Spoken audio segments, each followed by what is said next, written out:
Electric power grids have been the foundation of economic activity for more than a century. The importance of robust power grids is often taken for granted, but when they become unavailable or fail to deliver power to every point within their vast coverage area, they quickly return to the forefront of discussion. About 2 decades ago, the U.S. experienced one of the most catastrophic failures in modern times, the 2003 Northeastern blackout. A series of unfortunate events triggered this blackout, affecting more than 50 million people and causing an estimated economic loss of about 10 billion US dollars.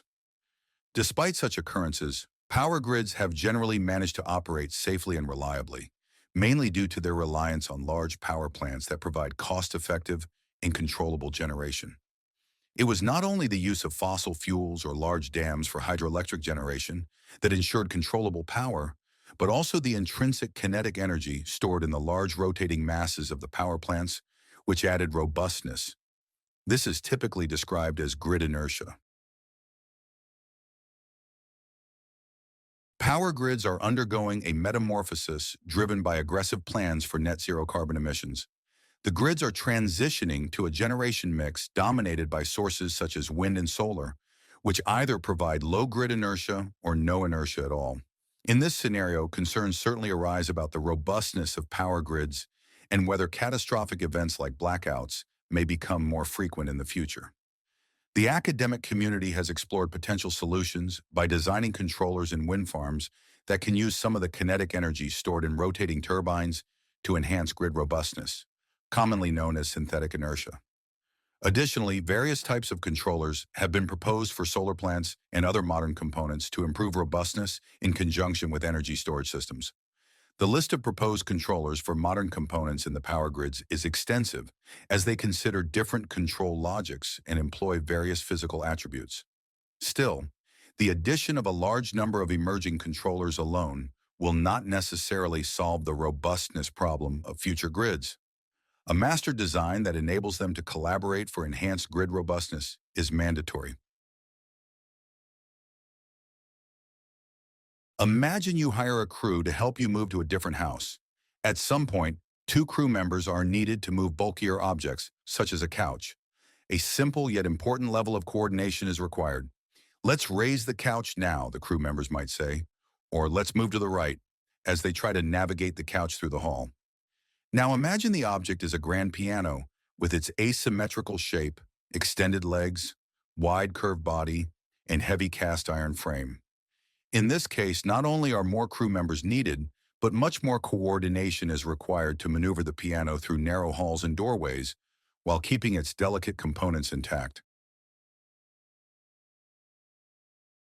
Power grids are one of the largest and most complex networks ever created by mankind.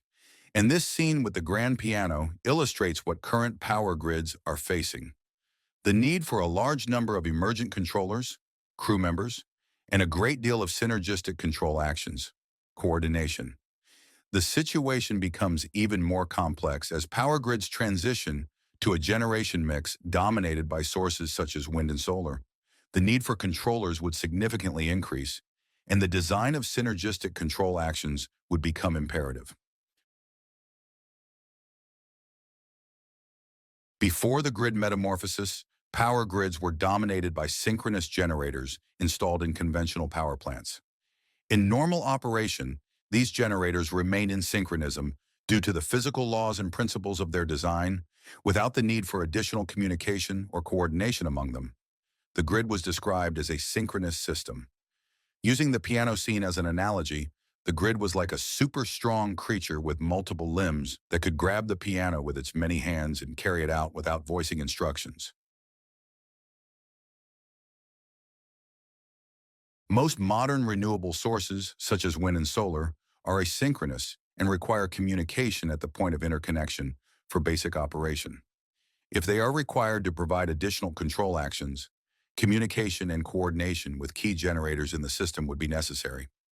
Using the piano scene again, these asynchronous components, wind and solar generators for example, would be like regular crew members trying to help while receiving instructions from the powerful creature.